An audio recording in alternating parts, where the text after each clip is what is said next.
पावसाळ्याची ती संध्याकाळ होती. आभाळ काळ्या ढगांनी भरून आलं होतं आणि खिडकीच्या काचांवर आदळणाऱ्या पावसाच्या थेंबांचा आवाज घरभर घुमत होता.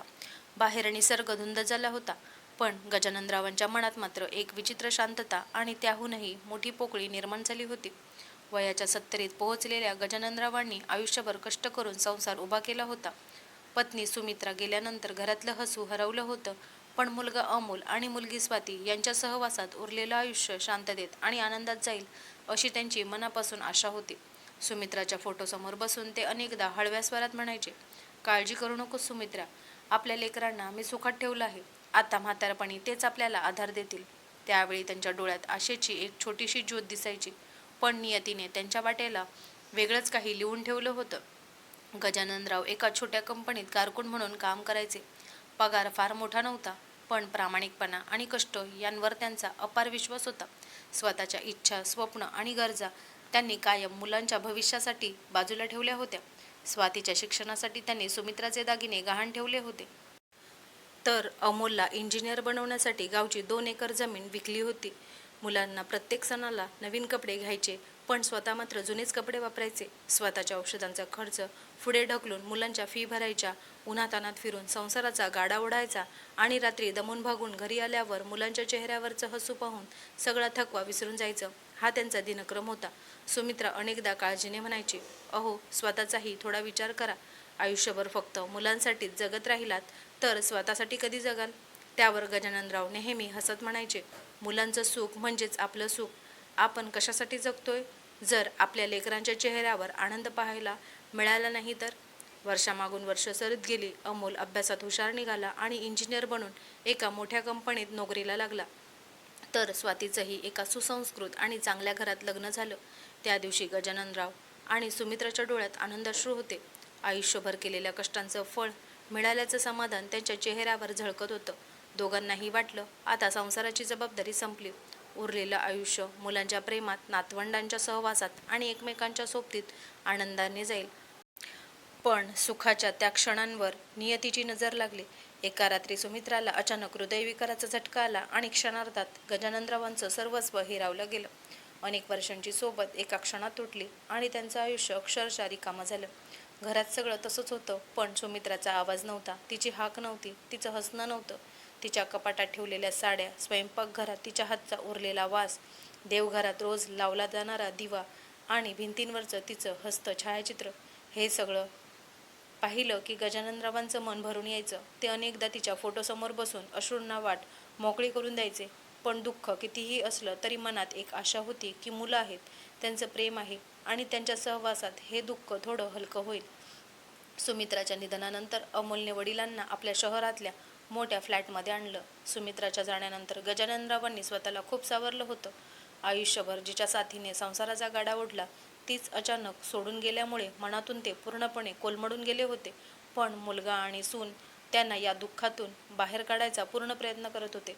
सून प्रिया आदराने बोलायची. अमोल कामावरून आल्यानंतर बाबांसोबत गप्पा मारायचा. गजाननरावांनाही वाटू लागलं की आयुष्याने पुन्हा हसण्याची एक संधी दिली आहे. हळूहळू परिस्थिती बदलू लागली. प्रियाच्या वागण्यातला गोडवा कमी होऊ लागला. गजाननरावांच्या हातून चुकून एखादं भांडं पडलं तरी तिच्या चेहऱ्यावर नाराजी उमटायची. त्यांच्या औषधाच्या खर्चाबद्दल ती कुरकुर करू लागली. कधी तिच्या मैत्रिणी घरी आल्या की गजाननरावांना त्यांच्या खोलीत बसून राहण्याची सूचना केली जायची. हे सगळं गजाननरावांच्या नजरेतून सुटत नव्हतं, पण मुलाच्या संसारात वाद नको म्हणून ते सगळं शांतपणे सहन करत होते. स्वतःच्या मनाला ते नेहमी समजावून सांगायचे की काळानुसार सगळं ठीक होईल. पण त्यांना माहीत नव्हतं की त्यांच्या आयुष्यातील सर्वात मोठी वेदना अजून त्यांच्या वाट्याला यायची बाकी होती. आणि ज्यांच्यासाठी त्यांनी आयुष्यभर कष्ट केले त्यांच्याच आयुष्यात एक दिवस आपण ओझं ठरू, असा विचारही त्यांनी कधी स्वप्नात केला नव्हता. एके रात्री गजाननरावांना तहान लागली म्हणून ते उठले. स्वयंपाकघरात पाणी घ्यायला जात असताना त्यांना अमोल आणि प्रियाचा आवाज ऐकू आला. दोघे हॉलमध्ये बसून काहीतरी गंभीर चर्चा करत होते. प्रिया म्हणत होती, अमोल, कॅनडाला जाण्याची ही संधी पुन्हा मिळणार नाही. तिथे गेलो तर आपलं आयुष्य पूर्ण बदलून जाईल. पण बाबांचं काय? त्यांना आपल्यासोबत घेऊन जाणं शक्य नाही. तिथे त्यांची काळजी कोण घेणार?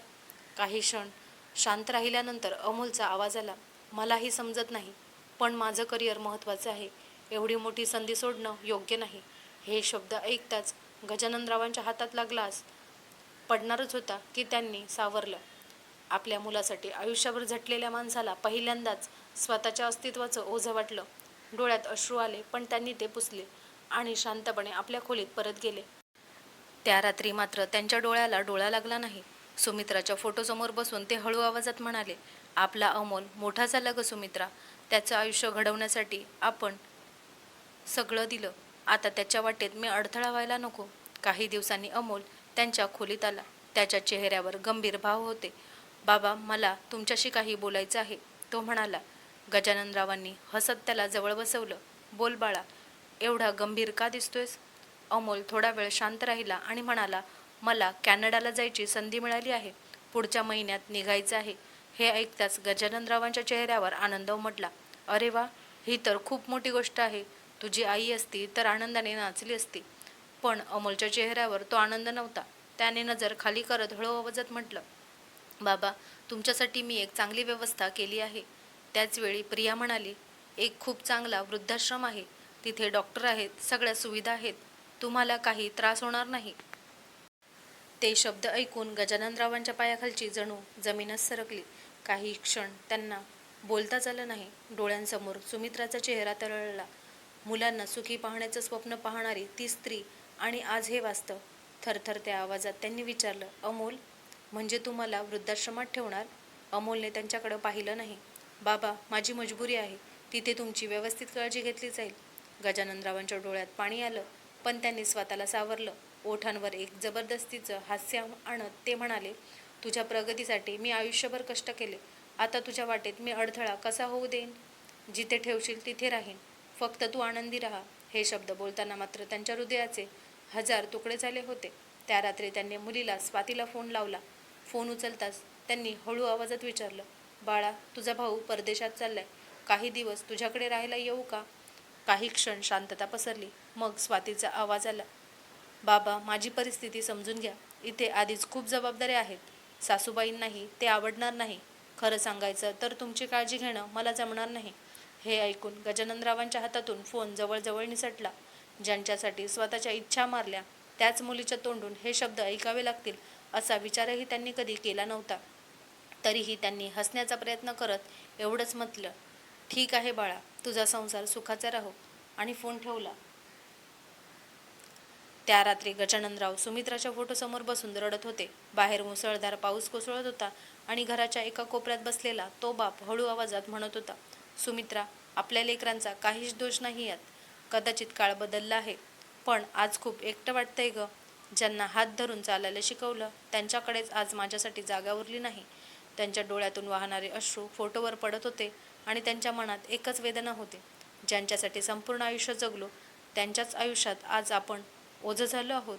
काही दिवसांनी अमोलने जड अंतःकरणाने गजाननरावांना आनंद वृद्धाश्रममध्ये सोडलं आणि कॅनडाला जाण्याच्या तयारीत व्यस्त झाला. गाडी दूर निघून गेली, पण वृद्धाश्रमाच्या गेटसमोर उभे असलेले गजाननराव मात्र बराच वेळ त्या दिशेकडे पाहत राहिले. कदाचित त्यांना अजूनही वाटत होतं, आपला मुलगा परत वळून येईल आणि म्हणेल, बाबा, चला घरी जाऊया. पण गाडी दिसेनाशी झाली आणि त्यांच्या आयुष्यातील एका नव्या एकाकी अध्यायाची सुरुवात झाली. आनंद वृद्धाश्रममध्ये येऊन गजाननरावांना काही दिवस झाले होते, पण मनाने ते अजूनही तिथे रुळू शकले नव्हते. सकाळी प्रातर्विधी आटोपल्यावर नाश्ता मिळायचा, मग औषधं घ्यायची, संध्याकाळी थोडा फेरफटका मारायचा आणि पुन्हा रात्री शांतपणे आपल्या खोलीत जाऊन बसायचं. एवढाच त्यांचा दिनक्रम झाला होता. आजूबाजूला त्यांच्या वयाचे अनेक लोक होते, पण प्रत्येकाच्या चेहऱ्यावर एक न बोललेलं दुःख दिसायचं. काहींची मुलं आपल्या आईवडिलांना कायमची विसरली होती, तर कुणाच्या मुलांना वेळ नव्हता, तर कुणाला स्वतःच्या घरात जागा उरली नव्हती. सगळे एकमेकांशी हसायचे, बोलायचे, पण प्रत्येकाच्या मनात एक रिकामी जागा होती, जी फक्त आपुलकीने भरली जाऊ शकत होती. गजाननराव मात्र जास्त कुणात मिसळत नसत. जेवढं आवश्यक तेवढंच बोलायचे आणि उरलेला वेळ सुमित्राच्या फोटोसमोर किंवा खिडकीतून आकाशाकडे पाहत घालवायचे. रात्री झोप लागत नसे तेव्हा ते मनातल्या मनात सुमित्राशी बोलायचे, पाहिलंस ना सुमित्रा, शेवटी आपण इथे आलो. पण आपल्या लेकरांना दोष देऊ नकोस, कदाचित त्यांच्याही काही अडचणी असतील, असं म्हणत स्वतःची समजूत काढायचे. त्या वृद्धाश्रमात जानकीबाई नावाच्या एक आजी होत्या. वयाच्या 75तही त्यांच्या चेहऱ्यावर एक वेगळंच तेज होतं. त्या नेहमी आपल्या मुलांची स्तुती करायच्या. माझा मुलगा खूप मोठ्या कंपनीत आहे. कामामुळे त्याला वेळ मिळत नाही, पण तो मला खूप प्रेम करतो असं त्या अभिमानाने सांगायच्या. गजाननराव त्यांच्याजवळ बसून गप्पा मारायचे. दोघांमध्ये एक वेगळीच मैत्री निर्माण झाली होती. पण एक दिवस अचानक जानकीबाईंची तब्येत बिघडली. वृद्धाश्रमातून त्यांच्या मुलांना फोन करण्यात आला, पण कुणीच येऊ शकलं नाही. मी मीटिंगमध्ये आहे, मुलांच्या परीक्षा आहेत, थोडे दिवस थांबा, अशी कारणं सांगितली गेली. शेवटच्या क्षणापर्यंत जानकीबाई आपल्या मुलांचं नाव घेत राहिल्या, पण कोणीही त्यांना भेटायला आलं नाही. एका रात्री त्यांनी शांतपणे या जगाचा निरोप घेतला. दुसऱ्या दिवशी त्यांची रिकामी खाट पाहून गजाननराव खूप वेळ विचारात हरवून बसले. त्यांच्या मनात एकच प्रश्न घोंगावत होता. आयुष्यभर मुलांसाठी जगायचं आणि शेवटी त्यांच्या आठवणींना कवटाळून निघून जायचं, यापेक्षा मोठं दुःख कोणतं?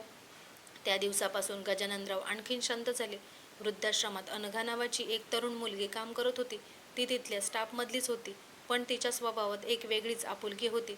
ती प्रत्येक वृद्ध व्यक्तीची मनापासून काळजी घ्यायची, कुणाला वेळेवर औषधं द्यायची, कुणाच्या तब्येतीची चौकशी करायची, कुणासाठी आवडीचा चहा बनवायचा, तर कुणाच्या जवळ बसून त्यांच्या जुन्या आठवणी ऐकायच्या. तिच्यासाठी ते सगळं फक्त रुग्ण किंवा जबाबदारी नव्हते, तर तिच्या स्वतःच्या कुटुंबासारखे होते. गजाननराव मात्र नेहमी एका कोपऱ्यात बसून एक वही हातात घेऊन काहीतरी लिहित असत. एके दिवशी औषध द्यायला आलेली अनघा त्यांच्या जवळ थांबली आणि हसत म्हणाली, आजोबा, इतकं काय लिहिता दिवसभर? आम्हालाही सांगा ना थोडंसं. गजाननरावांनी हलकंसं हसण्याचा प्रयत्न केला आणि म्हणाले, काही नाही ग बाळा, एका म्हाताऱ्या बापाच्या आठवणी आहेत. लिहून ठेवलं की मन हलकं होतं. अनघाने त्यांच्या डोळ्यातलं दुःख ओळखलं, पण ती काही बोलली नाही. त्या दिवसापासून मात्र ती रोज थोडा वेळ त्यांच्याजवळ बसू लागली. कधी त्यांना आवडणारा गरम चहा आणायची, कधी त्यांच्यासोबत बागेत फेरफटका मारायची, तर कधी फक्त शांतपणे त्यांच्या शेजारी बसून राहायची. कित्येक महिन्यांनी कुणीतरी आपल्याला माणसासारखं वागवत आहे, ही भावना गजाननरावांच्या मनाला सुखावून जायची. रात्री झोप लागली नाही की गजाननराव ती जुनी वही उघडून लिहायला बसायचे. त्या वहीत शब्द नव्हते, तर एका बापाच्या मनात साचलेलं प्रेम आणि वेदना होती. प्रिय अमोल, तू लहान असताना तुला ताप आला की मी पूर्ण रात्र तुझ्या उशाशी बसून राहायचो. तुझ्या इंजिनिअरिंगच्या फीसाठी मी जमीन विकली, पण तुझ्या चेहऱ्यावरचा आनंद पाहून मला कधी दुःख वाटलं नाही. फक्त एवढंच समजलं नाही की आज मी तुझ्यासाठी ओझं कसं झालो. तर दुसऱ्या पानावर त्यांनी स्वातीसाठी लिहिलं होतं, बाळा, तुझ्या लग्नाच्या दिवशी तू मला मिठी मारून रडली होतीस आणि म्हणाली होतीस, बाबा मला कधी पर्क करू नका, पण आज तूच मला पर्क केलंस. तरीही तुझ्यावरचं माझं प्रेम कधी कमी होणार नाही. हे लिहिताना त्यांच्या डोळ्यातून अश्रू वाहत राहायचे. एके दिवशी अनघाने त्यांच्या हातातली वही पाहिली आणि प्रेमाने विचारलं, आजोबा, एक विचारू? तुम्ही मनातलं सगळं या वहीत लिहिताना मला एकदा वाचायला द्याल का? गजाननराव थोडे घाबरले. नको बाळा, त्यात फक्त दुःख आहे. पण अनघा हसत म्हणाली, दुःख नाही आजोबा, त्यात प्रेम आहे, आणि प्रेम लपवायचं नसतं. तिच्या त्या शब्दांनी गजाननरावांच्या चेहऱ्यावर हलकंसं हसू उमटलं. त्यांनी थरथरत्या हाताने ती वही तिच्या हातात दिली, पण त्यांना कल्पनाही नव्हती की त्या वहीत लिहिलेल्या प्रत्येक शब्दामुळे अनघाच्या मनात एक वेगळाच भावनिक प्रवास सुरू होणार होता, आणि त्याच वहीमुळे पुढे अनेक आयुष्य बदलून जाणार होती. अनघाने त्या रात्री गजाननरावांची वही आपल्या खोलीत नेली, पण ती फक्त काही पानं वाचून ठेवून देईल असं तिला वाटलं होतं. मात्र पहिलंच पान उघडताच तिचे डोळे पाणावले. त्या वहीत शाहीने लिहिलेले शब्द नव्हते, तर एका बापाच्या हृदयात साचलेल्या वेदना, आठवणी आणि मुलांवरचं निस्वार्थ प्रेम होतं. प्रत्येक पानावर अमोलच्या लहानपणीच्या खोड्या होत्या, त्याच्या तापात जागून काढलेल्या रात्री होत्या. स्वातीच्या शिक्षणासाठी सुमित्राचे दागिने गहाण ठेवल्याची आठवण होती, तर काही पानांवर स्वतःच्या दुःखापेक्षाही मुलांच्या आनंदासाठी केलेल्या प्रार्थना होत्या. आश्चर्याची गोष्ट म्हणजे एवढं सगळं सहन करूनही त्या वहीत एकदाही मुलांबद्दल तक्रार नव्हती. फक्त प्रेम होतं, काळजी होती आणि त्यांच्या सुखासाठी केलेल्या प्रार्थना होत्या. ती रात्रभर रडतच राहिली. पहाटेच्या सुमारास तिने वही अलगद बंद केली आणि मनात एक निर्णय घेतला, या माणसाला ती कधीच एकटं पडू देणार नव्हती. त्या दिवसापासून अनघा गजाननरावांची अधिकच काळजी घेऊ लागली. ती स्टाफमध्ये असली तरी तिच्या वागण्यात कर्तव्यापेक्षा जास्त माया होती. सकाळी त्यांचा चहा त्यांच्या आवडीप्रमाणे बनवून आणायची, वेळेवर औषधं द्यायची, संध्याकाळी बागेत फेरफटका मारताना त्यांच्या सोबत चालायची, आणि रात्री झोपण्यापूर्वी त्यांच्याशी 2 गप्पा मारल्याशिवाय ती स्वतःच्या खोलीत जात नसे. गजाननरावांनाही तिच्या रूपात आपल्या स्वातीचीच सावली दिसू लागली होती. एक दिवस ते हसत म्हणाले, बाळा, देवाने मला रक्ताची मुलगी दिली होती, पण नशिबाने मनाची मुलगी तुझ्या रूपाने दिली. हे ऐकून अनघाच्या डोळ्यात पाणी आलं. ती फक्त एवढंच म्हणाली, आजोबा, मी काही मोठं करत नाही. आई वडिलांची माया मिळाली नाही म्हणून देवाने कदाचित मला तुमच्यासारख्यांकडून प्रेम घेण्यासाठी इथे पाठवलं असेल. एका संध्याकाळी गजाननराव नेहमीप्रमाणे वहीत काहीतरी लिहित बसले होते. बाहेर हलका पाऊस पडत होता आणि खिडकीतून येणारा गार वारा त्यांच्या चेहऱ्यावर स्पर्श करून जात होता. अचानक त्यांचा फोन वाजला. स्क्रीनवर अमोलचं नाव दिसताच त्यांच्या चेहऱ्यावर आनंद पसरला. कित्येक महिन्यांनी मुलाचा आवाज ऐकायला मिळणार होता म्हणून त्यांच्या डोळ्यात चमक आली. त्यांनी घाईघाईने फोन उचलला. हॅलो बाळा, कसा आहेस? अमोल काही क्षण शांत राहिला आणि मग म्हणाला, बाबा, मी फक्त सांगायला फोन केला होता की आता आम्ही कायमचे कॅनडामध्ये स्थायिक होतोय. त्यामुळे भारतात येणं खूप कठीण होईल. तुम्ही स्वतःची काळजी घ्या. गजाननरावांच्या चेहऱ्यावरचं हसू हळूहळू मावळलं. तरीही त्यांनी हसण्याचा प्रयत्न करत विचारलं, बाळा, एकदा भेटायला येशील ना? अमोलचा आवाज पुन्हा शांत झाला. पाहू बाबा, वेळ मिळाला तर. आणि फोन कट झाला. गजाननराव बराच वेळ मोबाईलकडे पाहत राहिले. त्यांच्या डोळ्यातून अश्रू ओघळत होते. बाजूलाच उभी असलेली अनघा हे सगळं पाहत होती. ती काहीच बोलली नाही, फक्त शांतपणे त्यांच्या शेजारी बसली आणि त्यांच्या हातावर हात ठेवत म्हणाली, आजोबा, काही नाती रक्ताची असतात आणि काही नाती मनाची. रक्ताची नाती दूर गेली तरी मनाची नाती कधीच दूर जात नाहीत. त्या रात्री गजाननरावांना अचानक छातीत तीव्र वेदना होऊ लागल्या. श्वास घ्यायलाही त्रास होत होता. वृद्धाश्रमातील इतर कर्मचारी धावत आले. अनघाने घाबरलेल्या अवस्थेत लगेच ॲम्ब्युलन्स बोलावली. काही मिनिटात गजाननरावांना हॉस्पिटलमध्ये दाखल करण्यात आलं. डॉक्टरांनी तपासणी केल्यानंतर गंभीर चेहऱ्याने सांगितलं, त्यांची प्रकृती खूप नाजूक आहे. जवळच्या नातेवाईकांना ताबडतोब कळवा. हे ऐकताच अनघाच्या हातापायांना थरकाप झाला. तिने थरथरत्या हातांनी अमोलचा नंबर फिरवला. बराच वेळ फोन वाजत राहिला पण प्रतिसाद मिळाला नाही. पुन्हा प्रयत्न केल्यावर शेवटी फोन उचलला गेला. झोपेतून उठल्यासारख्या आवाजात अमोल बोलला, हॅलो. अनघा स्वतःला सावरत म्हणाली, मी अनघा बोलते, आनंद वृद्धाश्रमातून. बाबा हॉस्पिटलमध्ये आहेत. त्यांची अवस्था गंभीर आहे. डॉक्टरांनी ताबडतोब नातेवाईकांना बोलवायला सांगितले आहे. काही क्षण शांतता पसरली. मग अमोलचा आवाज आला, मी कॅनडामध्ये आहे. इतक्या लवकर येणं शक्य नाही, पण मी प्रयत्न करतो. एवढंच बोलून त्याने फोन ठेवला. अनघाने लगेच स्वातीला फोन लावला. परिस्थिती ऐकून स्वाती घाबरली, पण तिच्या तोंडून पुन्हा काही कारणं बाहेर पडू लागली. ते ऐकून अनघाच्या डोळ्यात अश्रू आले. ती शांत आवाजात म्हणाली, तुमच्या बाबांना तुमची गरज आहे.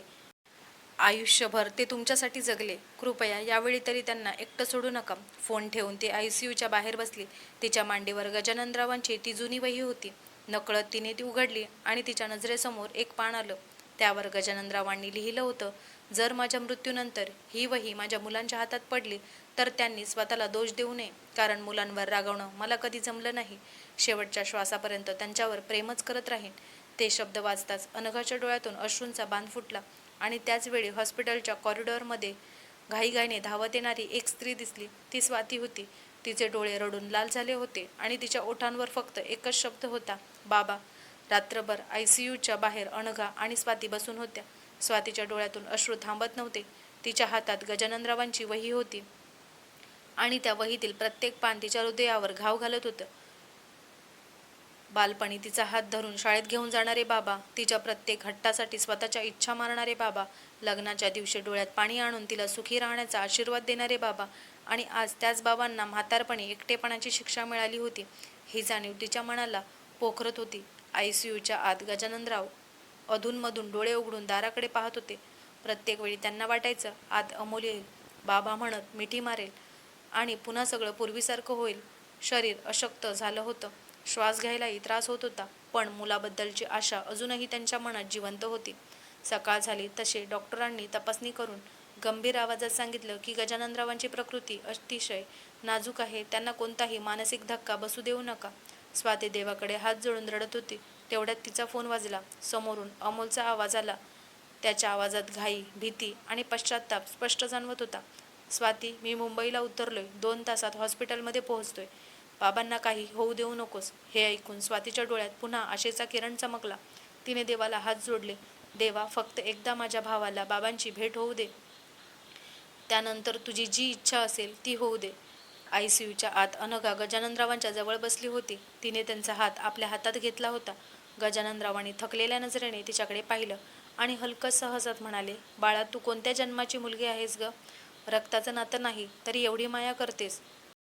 अनघाच्या डोळ्यात पाणी आलं. ती हळू आवाजात म्हणाली, आजोबा, नातं रक्ताचं असावंच असं नाही, मन जुळली की माणसं आपली होतात. गजाननरावांनी तिच्या डोक्यावर हात ठेवला. देव तुझं भलं करो. माझ्या स्वातीची उणीव तू भरून काढलीस. तेवढ्यात त्यांना पुन्हा खोकल्याची उबळ आली. श्वास जोरात चालू लागला. डॉक्टर आणि नर्स धावत आले. बाहेर उभी असलेली स्वाती घाबरून रडू लागली. अचानक हॉस्पिटलच्या कॉरिडॉरमध्ये एक माणूस धावत येताना दिसला. चेहरा घामाने ओला झाला होता. डोळ्यात भीती होती आणि ओठांवर फक्त एकच शब्द होता, बाबा. तो अमोल होता. तो धावत ICU मध्ये शिरला. गजाननरावांनी हळूच डोळे उघडले. समोर मुलाला पाहताच त्यांच्या ओठावर एक शांत हास्य उमटलं. आलास बाळा, मला माहीत होतं तू येशील. हे शब्द ऐकताच अमोल त्यांच्या पायाशी बसला आणि लहान मुलासारखा रडू लागला. बाबा, मला माफ करा. मी खूप मोठा अपराध केला. तुम्ही माझ्यासाठी आयुष्यभर जगलात आणि मी तुम्हाला एकटं सोडलं. मला माफ करा बाबा. एकदा घरी चला. पुन्हा कधीच तुम्हाला एकटं सोडणार नाही. गजाननरावांनी थरथरत्या हाताने त्यांच्या डोक्यावर हात ठेवला. त्यांच्या डोळ्यात पाणी आलं, पण चेहऱ्यावर समाधान होतं. वेडा आहेस का? आई बाप मुलांवर रागवत नाहीत रे. फक्त एक वचन दे, माझ्यासारखा कुठलाही बाप पुन्हा वृद्धाश्रमात पोचू नये. म्हातारपणी आईवडिलांना पैशाची नाही तर आपल्या माणसांची गरज असते. स्वाती त्यांच्या हातावर डोकं ठेवून रडत होती. बाबा, मला माफ करा. मी खूप चुकीचे वागले. गजाननरावांनी प्रेमाने तिच्या केसांवरून हात फिरवला. रडू नकोस ग. तू लहान असताना पडलीस की माझ्या छातीवर येऊन झोपायचीस. आजही तशीच आहेस. मग त्यांनी हळूहळू आपली नजर अनघाकडे वळवली. बाळा, माझी ही वही जपून ठेव. कदाचित कुणा मुलाला ती वाचून आईवडिलांची किंमत समजेल. अनघा अश्रूंनी भरलेल्या डोळ्यांनी मान हलवत होती. अचानक मॉनिटरचा आवाज बदलला. डॉक्टर धावत आले. पण गजाननरावांच्या चेहऱ्यावर एक विलक्षण शांतता होती. त्यांच्या डोळ्यात कुठेतरी दूर पाहिल्यासारखा भाव होता. त्यांच्या ओठांवर शेवटचं एक स्मित उमटलं आणि अतिशय मंद आवाजात ते म्हणाले, सुमित्रा, खूप वाट पाहायला लावली ना ग. येतोय. आणि त्यांची मान एका बाजूला कलली. त्या क्षणी स्वातीच्या तोंडून किंकाळी फुटली. अमोल वडिलांच्या छातीवर डोकं ठेवून हमसून हमसून रडत होता. एकदा डोळे उघडा बाबा. मला एकदा ओरडा, पण असं जाऊ नका. पण ज्याने आयुष्यभर मुलांच्या चेहऱ्यावर हसू पाहण्यासाठी स्वतःच्या वेदना लपवल्या, तो बाप कायमचा शांत झाला होता. काही महिन्यानंतर गजाननरावांची वही पुस्तकाच्या रूपात प्रकाशित झाली. त्या पुस्तकाचं नाव होतं अधुरी सावली. पुस्तकाच्या पहिल्या पानावर अमोलने स्वतःच्या हाताने लिहिलं होतं, ज्या बापाने माझ्यासाठी स्वतःचं संपूर्ण आयुष्य खर्च केलं, त्याला मी त्याच्या शेवटच्या दिवसात एकटेपण दिलं. ही वही माझ्या अपराधाची कबुली आहे आणि प्रत्येक मुलासाठी एक विनंती आहे. आई वडील ओझं नसतात, तेच आपल्या आयुष्याची सावली असतात. सावली हरवली की उन्हाची तीव्रता कळते. त्यानंतर प्रत्येक वर्षी गजाननरावांच्या पुण्यतिथीला अमोल, स्वाती आणि अनघा आनंद वृद्धाश्रममध्ये जाऊन तिथल्या प्रत्येक वृद्धासोबत वेळ घालवू लागले. कारण त्यांना उशिरा का होईना, पण एक गोष्ट समजली होती. आई वडिलांच्या डोळ्यातली वाट पाहणारी आस संपण्यापूर्वी त्यांच्याजवळ बसण्यासाठी वेळ काढला तर आयुष्यभर पश्चातापाची वेळ येत नाही. तर मित्रांनी मैत्रिणींनो, तुम्हाला ही आजची कथा कशी वाटली ते कमेंट करून नक्की सांगा.